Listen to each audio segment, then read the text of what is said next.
Доброе утро, дорогие друзья! Сегодня у нас понедельник, 14 августа, и начинаем мы с вами сегодня обзор с пары евро-доллар. И первое, с чего я начинаю обзор в начале недели, это, конечно же, дневной график, поскольку дневной график показывает нам немного изменения того, что произошло за неделю. А мы с вами помним, что наша неделя была довольно скупа на сетапы на 15-минутном графике, довольно скупа на изменение структуры, поскольку мы попали с вами в рейндж, и дневной график как раз нам показывает, как этот рейндж выглядел. Технически мы с вами отработали как раз одну из тех вещей по поводу ликвидности, которые мы проходим на обучении. Это очень важная ликвидность дневного графика. Если вы торгуете используете старший график часовой и менее, соответственно, вам всегда надо хотя бы немного поглядывать на дневной график.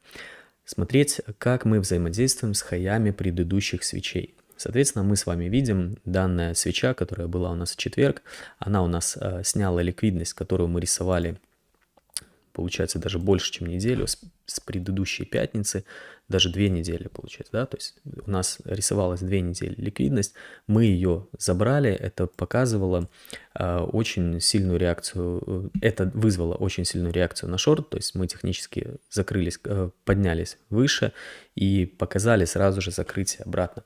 Как раз во время нашей теории в четверг мы с ребятами обсуждали то, что если мы не закрываемся свечой выше данной ликвидности, соответственно, мы будем с вами искать точки входа в шорт. И те, кто торгует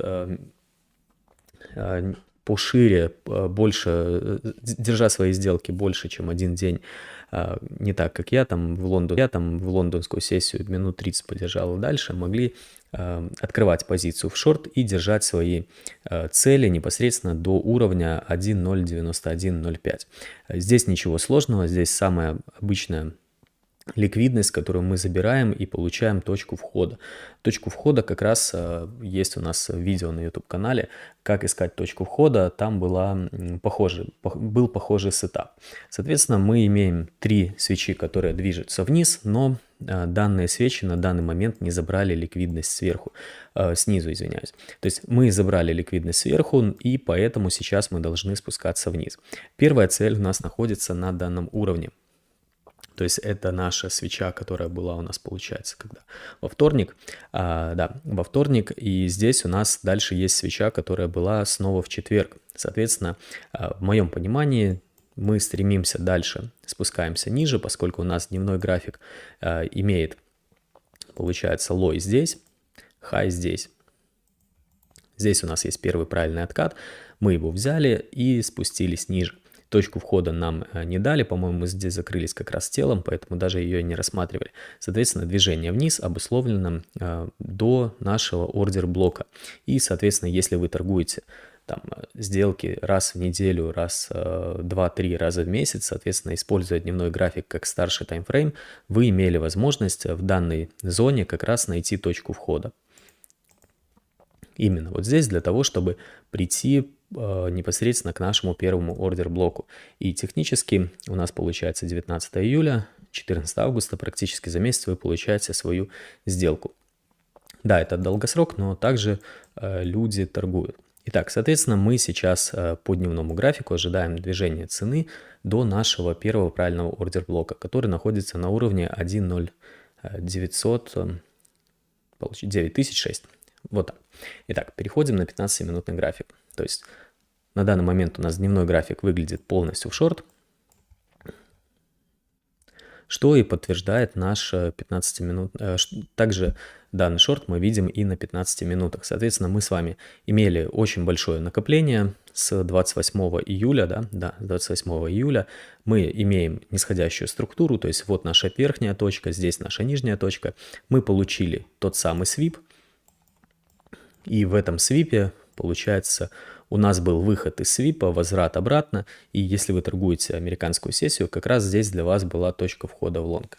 Единственное, на 15 минутах это не очень круто торговать, потому что на 15 минутах у вас, если, конечно, вы здесь что-нибудь споймали и положили несколько имели несколько точек входа, тогда да, действительно, вы получаете хорошее соотношение риска-прибыли, но если вы работали консервативно, у вас на данном этапе пока 1 к 5. Хотя 1 к 5, почему бы и нет. Технически за 3 дня, получается, да, 2 дня и плюс выходные вы получаете 1 к 5.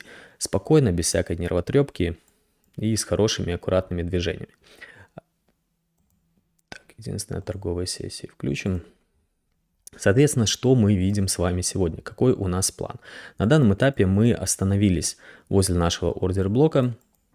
Видим движение вниз. Здесь уже у нас были покупатели, откат, движение вниз, откат.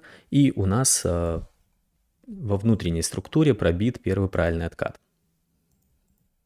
То есть здесь мы взяли ликвидность. На данном этапе именно вот этого движения нам уже хватит для того, чтобы спускаться вниз. Так, что-то у меня слетает индикатор этот постоянно, нужно его немножко подправить. То есть технически наша азиатская сессия выглядит вот таким вот форматом. Итак, соответственно, что мы с вами сейчас видим? По-хорошему мы получили первую ликвидность, смотрим реакцию на эту ликвидность, мы закрылись выше данного имбаланса полнотелой свечой. Где у нас с вами первый ордер-блок? Первый правильный ордер-блок на данном этапе у нас... Он у нас очень далеко. То есть здесь все было митигировано. Я бы выделил вот эту POI как зону интереса. Так, эту ликвидность давайте я уже буду убирать. То есть здесь у нас все митигировано, соответственно, здесь у нас большого движения уже не будет. Итак, буду наблюдать обязательно за этой зоной. Также мне интересен хай непосредственно нашей Азии. Здесь обращаю внимание, что у нас есть ликвидность, и наш первый правильный ордер-блок будет прямо вот тут, то есть очень далеко. Хотя, с другой стороны, поскольку под данным ордер-блоком находится ликвидность, соответственно, здесь мы можем получить от него реакцию. То есть план здесь какой? Если мы идем на открытие Лондона вверх, то именно в этой зоне мы будем искать точку входа в шорт. В данной зоне буду наблюдать за характером свечей, поскольку это первый блок, он может дать небольшую реакцию, то есть это не обновление минимума и так далее. Конечно, можем развернуться отсюда, но здесь можно будет поймать краткосрочную сделку, которая будет работать на 15 минутах. И крайняя зона у нас на данном этапе находится вот здесь. Первый правильный ордер-блок и скрытый ордер-блок и крайняя ликвидность.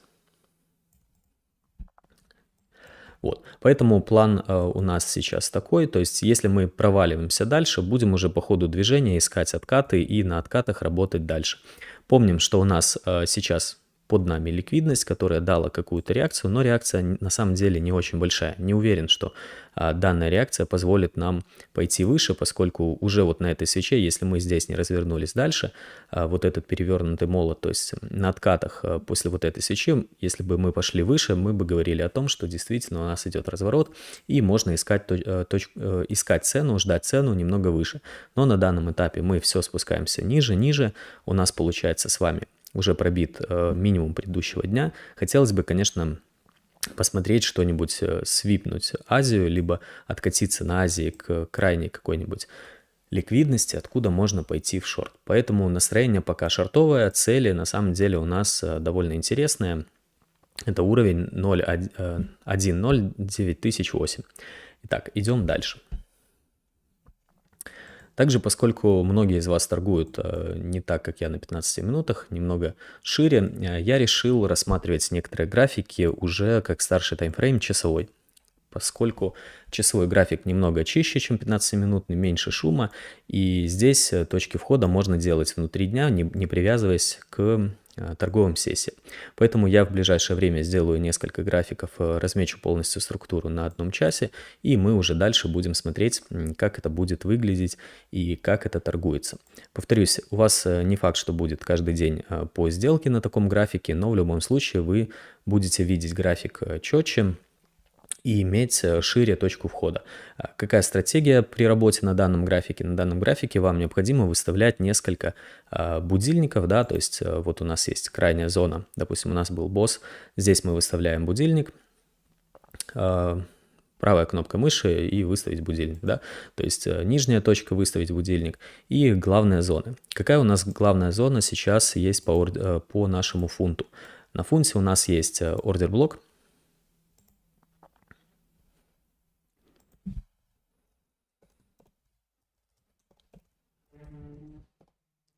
Так, есть у нас ордер блок.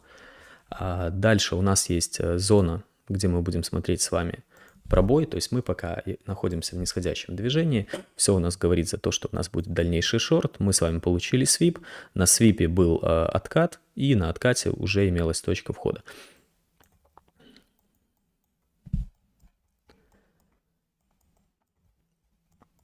Так, здесь дальнейшее движение вниз, то есть мы пришли с вами в order flow, и на данный момент видим реакцию. То есть вот у нас есть order flow. Order flow — это последнее, в данном случае было лонговое движение, да, то есть вот у нас идет лонговое движение, после чего импульсная шортовая. Соответственно, в данном случае order flow будет являться данной областью. Мы получаем реакцию от order flow и имеем небольшое движение вниз. Соответственно, на данном этапе у нас есть ликвидность снизу, мы находимся во внутренних барах. Данная зона является накоплением также ликвидности, что говорит о том, что либо мы сейчас строим ликвидность сверху, мы не обязаны ее забирать. По характеру движения необходимо смотреть, что будет на реакцию вот этих трех свечей. Если мы их пробьем и спустимся вниз, мы сейчас создаем трендовую ликвидность, соответственно, мы можем подняться и резко спуститься вниз, пойти дальше. Соответственно, в данной зоне я бы наблюдал реакцию от данного ордер блока. Вот.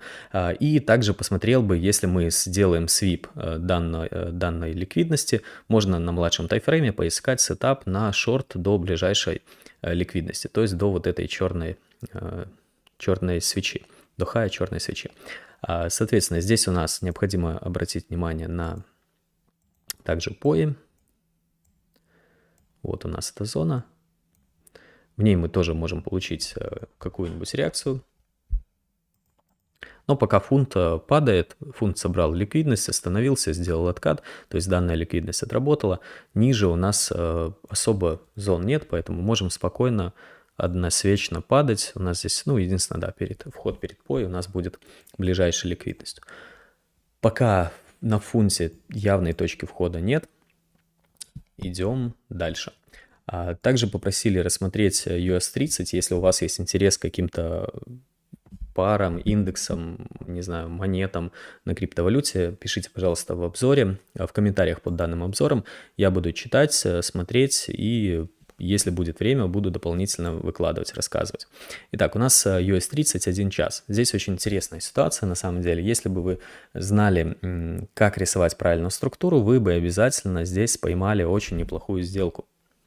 То есть, смотрите, у нас с вами, получается, сменился характер движения, и у нас начинается нисходящее движение. Казалось бы, вот здесь, в этой области, у нас уже должно быть движение вверх, то есть технически у нас есть ADM, мы закрепляемся под нашим боссом, но штука в том, это как раз одна из фишек того, что мы проходим на обучение, здесь у нас нет никакого правильного отката, соответственно, данное движение является самостоятельно у нас правильным откатом.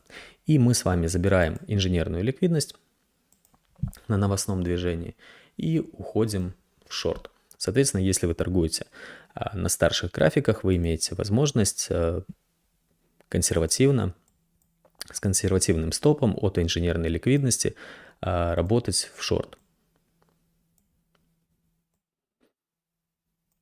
Да, конечно, на часовом графике это будет намного дольше, но в любом случае у вас здесь имеется большое движение. При этом, если вы работаете без жадности до крайней ликвидности, да, то у вас уже сделка была бы закрыта.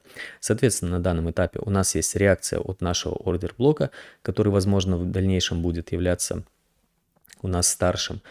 Технически мы ждем с вами обновления минимума, то есть все движение у нас шортовое, смотрим за реакцией на данные блоки. Технически структура выглядит таким образом. У нас есть уже реакция от нашего ордер блока. Здесь, получается, в пятницу, сегодня ночью у нас уже была точка входа, поэтому ждем на откате точку входа. Необходимо спускаться на младшие таймфреймы 15-минутные, здесь рисовать внутреннюю структуру, либо к часу у нас младший таймфрейм будет 5-минутный, на нем рисовать внутреннюю структуру и на сломе структуры двигаться дальше в шорт.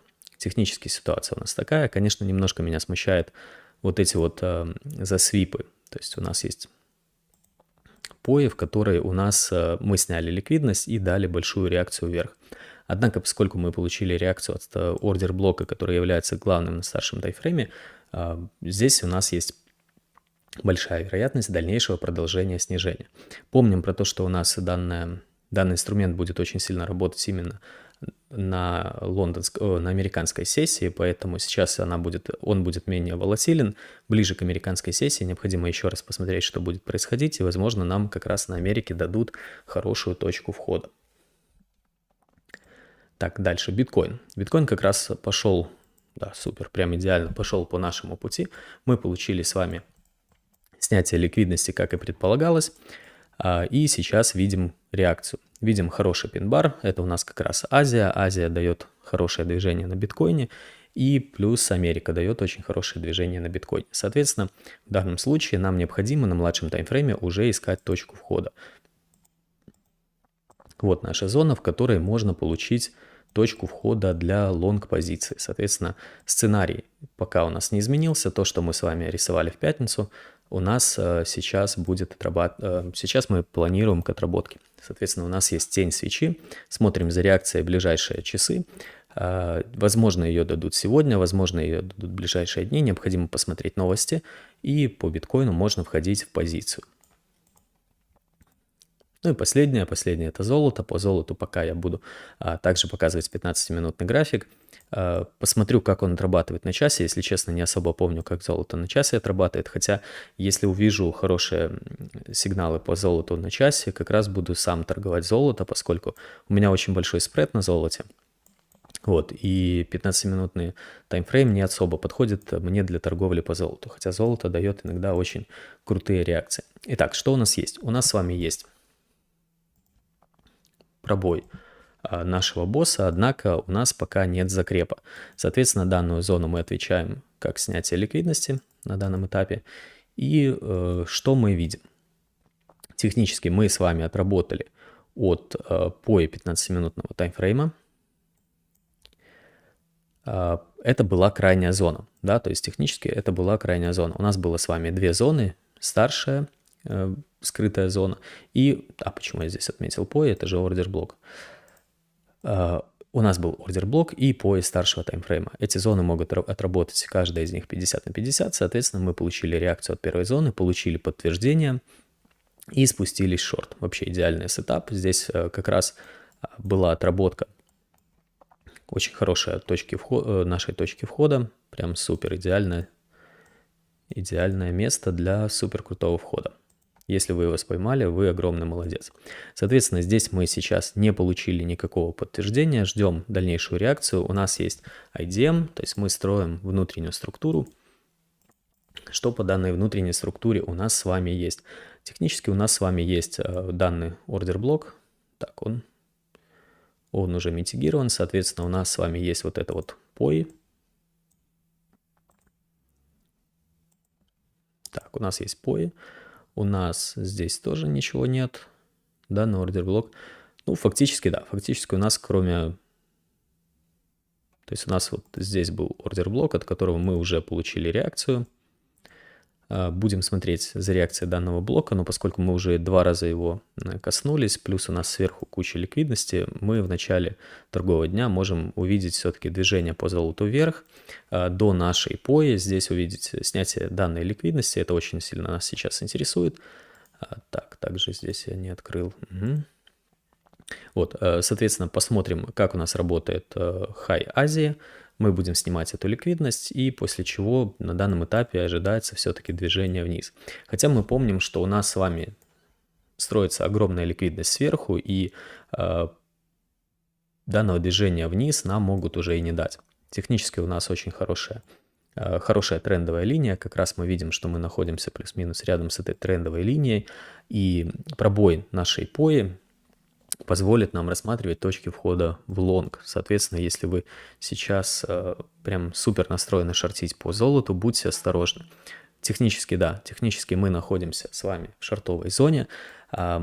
Мы сделали с вами несколько свипов, и фактически мы должны искать точку входа в лонг. Однако меня смущает вот эта вот ликвидность. То есть вот эту ликвидность, она не дала нам ни одного правильного ордер-блока. Так, перепроверю. Да, действительно, у нас нет ни одного правильного ордер-блока. Ну, вот здесь нет, не было, все правильно. Здесь внутренний бар пошел дальше. Если бы он пошел вверх, тогда бы здесь хотя бы был ордер-блок. Фактически у нас ничего особо нет. Вот наша первая ликвидность, после чего огромный провал в ликвидностях, и нет ни одной красивой чистой свечи, за которую можно было бы зацепиться. Соответственно, фактически данная зона может уже отыграть. Спустимся вниз и будем смотреть дальше за движением. Но я бы шортил с очень большой осторожностью. Небольшие тейки и короткие стопы. То есть тейк должен быть не ниже данного минимума, потому что фактически мы пока не понимаем, куда мы можем свалиться ниже. Итак, что еще? Все пары мы с вами посмотрели. Настраиваемся на рабочий день. Через 40 минут у нас получается открытие Европы. И через час 40 у нас открытие Лондона. Желаю вам успешной торговой недели, успешного торгового дня. Если вам понравилась идея по обзору непосредственно часовых графиков, давайте смотреть. Пишите, пожалуйста, ваши предложения в комментариях. Я буду стараться все наши пары добавлять к нам на утренний обзор. А на этом у меня сегодня все. Пока.